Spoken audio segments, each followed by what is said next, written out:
Hi guys, so mag-unbox tayo ng nabili kong organizer sa Shopee. But before that, gusto kong ipakita sa inyo yung nabili kong Kipling. Ayan, so ito yung second Kipling bag ko, which I super like. Ano siya, beige yung color niya, or ano ba tawag dito, tan. Ayan, so body bag siya, na-adjust yung ano niya, yung tali niya. And ayan, may pa-keychain siya. Yung isa kong bag, napakita ko na yun sa previous vlog ko. Medyo matagal na. A year ago na ata. Tapos, ayan. So, wala siyang zipper, guys. Easy access. And, meron siyang isang small pocket doon. So, this is worth 3,000 pesos. So, siya sa Shopee. Pero dahil may mga discount, 2,000 pesos na lang.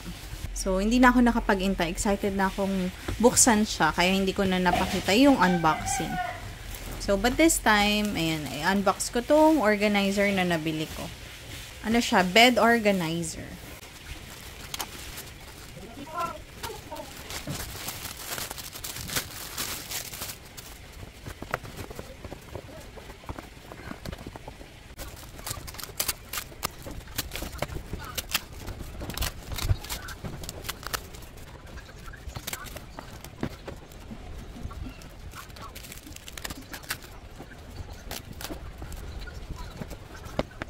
Ayan, moms. So, dito natin ilagay yung isa.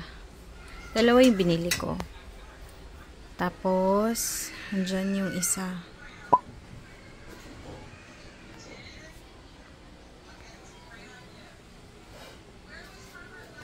Ayan. So, yung binili ko, color light gray. Pero madami pang different colors dun sa shop na napagbilan ko. It's worth 149 pesos each. Ayan. So, dun yung isa. Yung tela niya, hindi ko ma-describe kung anong klaseng tela to. Pero, makapal naman siya. And feeling ko, tatagal naman to. Kung ang ilalagay lang naman dyan, magagaang like cellphone o kaya konting, ano ba, notebook. Pero, mainly kaya ako bumili nito kasi yung mga anak ko, pag andyan halimbawa sa bed, kung saan nila nilalagay yung phone, tsaka yung mga ibang stuff. So, ayan, at least meron silang paglalagyan. Ayan, ililink ko na lang sa description box yung kung saan ko nabili yung item na yan. Hi guys, so magluluto ako ngayon ng sinampalukan tsaka pork steak. Ayan, pinapalambot ko lang sila kasi galing tong freezer. Then, ito yung sahog ng ating sinampalukan. So, meron tayong luya, bawang, sibuyas, karampot na okra. Mahal kasi ng gulay ngayon. Kamatis, madaming kamatis, and then kangkong. And then, for the pork steak naman, may kalamansi and then sibuyas na madami. Tsaka kuha lang ako dito ng konting bawang. And then lalagyan natin siya ng oyster sauce, soy sauce, tsaka all-purpose cream. Yan. So, kaya lang naman ako magluluto ng sinampalukan kasi para dun sa bunso ko. Para may sabaw siya. Ito yung meat natin for the sinampalukan. Konti lang kasi hindi naman to gusto nung dalawa kong anak. So, ayan. Ayan guys. So, umpisahan ko yung pork steak. So, ganito yung meat ng pork steak natin. Pag bumili si daddy ng ganito, pinapa-request niya na i-cut ng maninipis. Yan. Ganyan.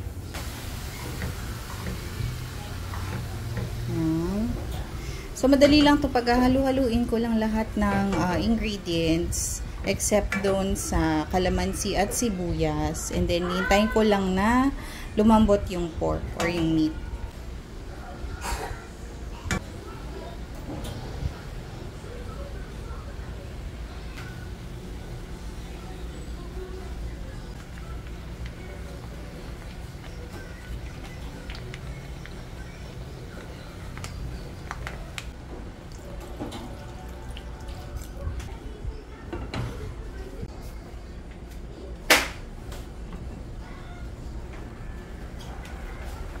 Ayan guys, may nahanap akong mushroom sa taguan namin. So, lagay na natin to para mas masarap. Yung meat natin, since cut na siya ng maninipis, so madali na siyang palambutin.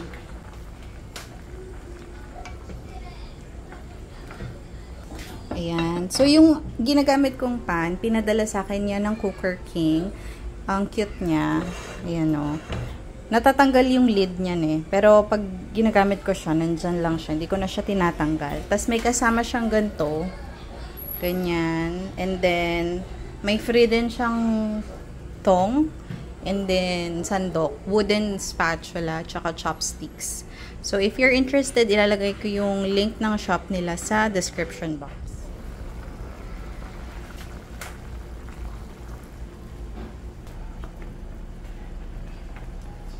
Masarap sa pork steak, guys. Madaming sibuyas. Pero mahal ata sibuyas ngayon, no? Not sure. Si daddy kasi namamalengke sa amin. Gusto niya pag namamalengke. Nakakakupit siya. Charot. And then, ilalagay ko na yung cream. O ba't ako naglalagay ng cream sa pork steak? Wala lang. Try nyo din. Masarap siya. Lagay ko na tong isang buong to. At pala kanina ko pa to nilabas. Chilled kasi siya. But that's okay. Ayan. Favorite yan ng mga anak ko.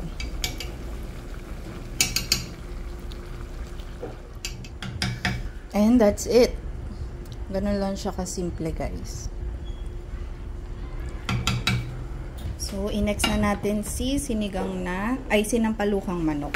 Wala akong yung dahon ng sampalo, kaya ang gagamitin ko lang is yung sinigang mix.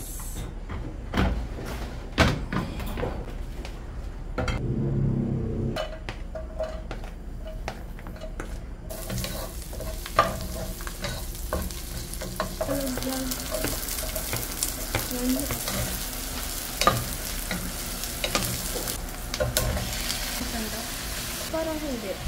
Limutan ko yung kamatis. Ayun. Guys, nakalimutan ko yung kamatis. Ihahabol ko na lang. Pero, usually, dapat kasama siya sa pag ginigisa yung garlic and onion. Kamatis.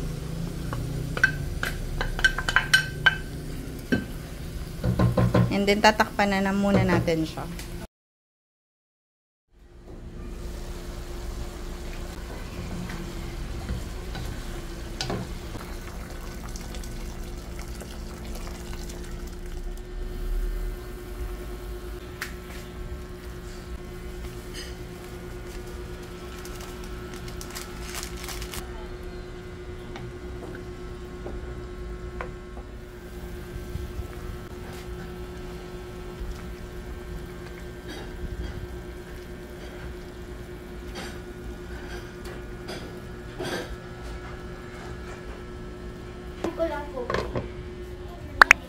Hi guys, so na-receive ko na itong bedsheet na nabili ko. Ito yung pangalawang order ko na to sa shop na yon. Ito yung no lukot, no gusot bedsheet.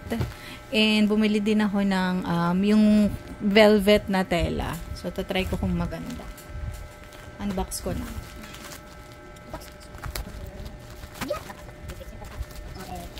So maganda kasi. Yung una kong bili, nagkamali sila ng padala ng color. Yung napadala nila sa akin, velvet blue. Pero yung in-order ko kasi talaga is velvet white. So, ito siya. Nirefund ko na lang yung una. Ito yung velvet white. Yan, may kasama siyang pouch. And then, ito yung mga bedsheet. Ay, ano to? Pillowcase. And then, ito yung no lukot bedsheet. Ang color nito ay acid gray. So, hindi ko na hindi ko na tatanggalin sa lalagyan. So, binili ko dalawang acid gray, isang double, isang single, para dun sa double deck. Tapos, same din sa velvet white. Isang double, isang single. Tapos, ito kasi sa nanay ko to. Yung color white. Hey guys. So, yan, nakabit ko na yung acid gray na double. And medyo disappointed ako kasi yung double nitong white velvet, hindi magkasya doon sa dito sa bed na to. So, I don't know, para kasing yung size niya is parehong single, but I'm not sure. Pero pinag-match ko kasi sila, pinagtabi ko, and magkasukat lang. But yung nakalagay na palatandaan, yung label nakalagay double. So, hindi ko alam kung nagkamali na naman si seller. Pero yung first time nga, diba, ang napadala niya sa akin is blue na velvet. So, medyo hassle yung pagre-refund kasi si customer mismo yung dapat magdala nung parcel sa JNT. So, parang ayoko nang mag-refund dahil hassle nga. So, medyo nakakainis. Hindi ko magagamit yung isa. Pero for sure yung isa nun, kasya naman dito sa single. Ayun, sayang lang. Gusto ko kasi sana terno-terno. So, hindi ko alam kung anong gagawin ko dun sa isang single. Nabubwisit lang ako. Gusto ko kasi magkaka-match-match. So, yun na. Ayusin ko, patatanggalin ko pa yung isang bedsheet. Ito okay na. Ayan guys, yung itsura ng acid gray. Maganda din naman siya. So, tatlo na yung ganyan kong bedsheet. Yung no lukot, no gusot bedsheet. Meron na akong beige, white, and ayan nga yung acid gray. But, unfortunately, baka hindi na ako umulit dun sa seller na yon. Kasi nga, yung velvet, palpak yung binigay nila sa akin. And, nung una, ayun nga, mali yung color na binigay nila. So, sayang. Ang gusto ko pa naman sana yung gawa nila. Kasi maganda talaga yung tela niya. Kaso feeling ko si seller kasi sobrang dami niya ng customer. Kaya ganyan, nagkakamali siya. Ayun. So, marami pa naman sa Shopee na mga store. Hahanap pa ako doon na magaganda yung reviews. So, hindi na ako mag-iiwan ng bad feedback. Pero, hindi ko na lang din siya ipopromote. So, hindi ko ilalagay yung product link sa description box. Maghahanap na lang ako ng mas okay na shop. And guys, nga pala, nilaban ko yan na. Baka kasi sabihin nyo, fresh from the plastic. Syempre, inedit ko na lang. Hindi ko na pinakita yung paglalaba ko, diba? Ayan guys. So, galing kami sa SM Marikina. Doon muna kami grocery. And, ayan yung napamili namin. So, that's worth 9,500. Hindi ko maintindihan bakit ang mahal ng mga grocery namin. Yung napapanood ko naman sa mga short vlog sa Facebook, kaya nilang mag-grocery ng 4,500, 3,500, and feeling ko naman pareho lang kami ng binibili. Pero pag nandyan na sa cashier, ang mahal na ng aming bill. So, sa isang buwan, nag-aalat ako ng 20,000 just for the grocery alone. Iba pa yung food namin na binibili ni Daddy sa palengke. So, anyway, magko-quick haul lang ako. Hindi ko na siya isasalansan ng maayos. Papakita ko na lang dito sa camera. So, syempre, ito, mga non-food muna tayo. Meron tayong tissue and mouthwash. Tapos, pabango pang spray-spray sa masasamang espiritu. Tapos, ayan, surf na active clean. Ito maganda to kapag sa tag-ulan, hindi na mamaho yung, yung damit. Hawakan ko na lang guys, nangangawit kasi ko. Ito yung receipt. So, tignan natin. Ayan, nasa 9,528. Yan. So, we have Koji-san. Tapos, yung Zonrox na color safe. Tapos ito, Lifebuoy kasi talaga yung binibili kong soap. Pero ito, trinay ko. Trinay ko siyang buksan at ang bango niya. So, Zen Plus, Shiso. Japanese, daw yan eh. Japanese Red Shiso. Tapos, alcohol. And then, ba't pinagsama-sama ata yung mga non-food tsaka But anyway, meron tayong Joy, Baygon. Tapos ito, matag dyan, yung heavy duty pad. Tapos, to? Kay Daddy to. Ang hilig niyang bumili ng ganito. Ano ba to? Adapter. Tapos, Nor Savor. And then, may battery. Tapos, may wipes. Colgate. Tapos, dito naman sa mga food, may hot sauce. And then, brown sugar. Then, may oyster sauce.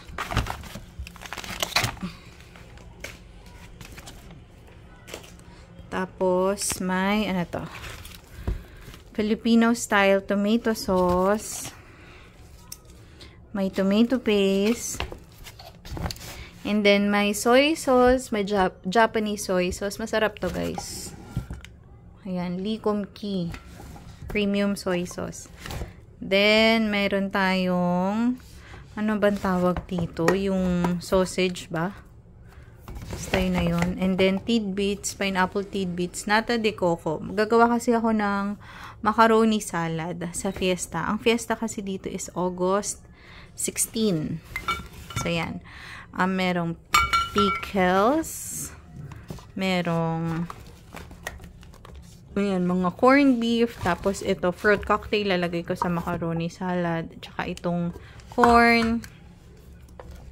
Pickles ulit. Then, tomato paste ulit.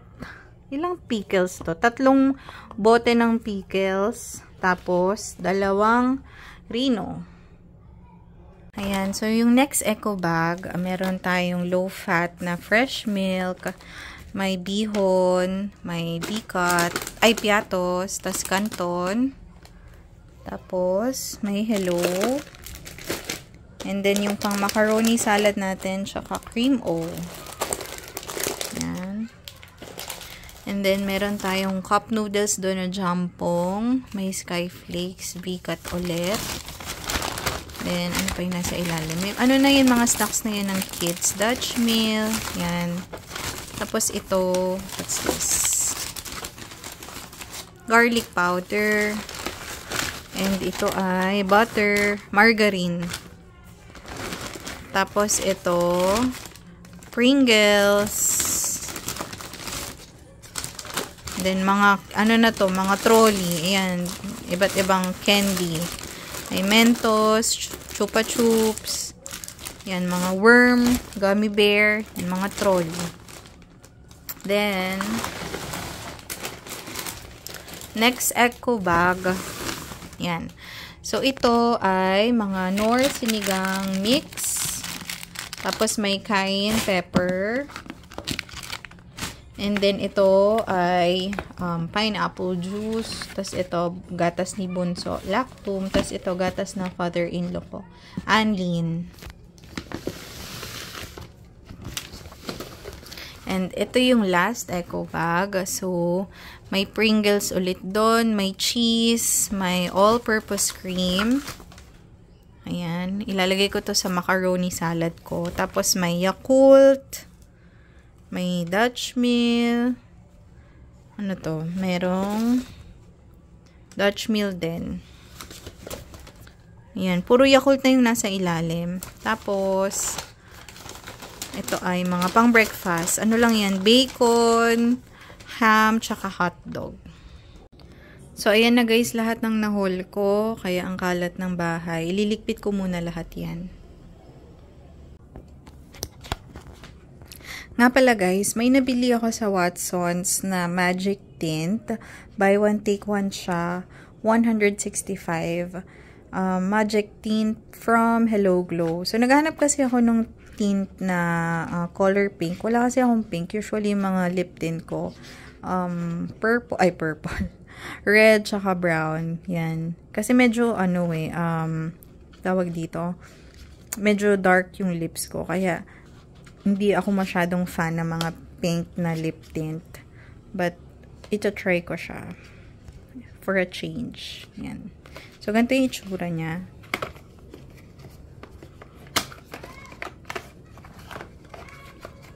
Sabi nung sales lady, maganda daw to eh. Especially sa cheeks. So, yan. So, guys, ganito yung itsura niya. Medyo nawiwirdohan lang ako sa ano niya, sa lasa. Para siyang maalat na mapait. Hindi Hindi ko alam kung expired na. Wala kasing expiration dun sa box.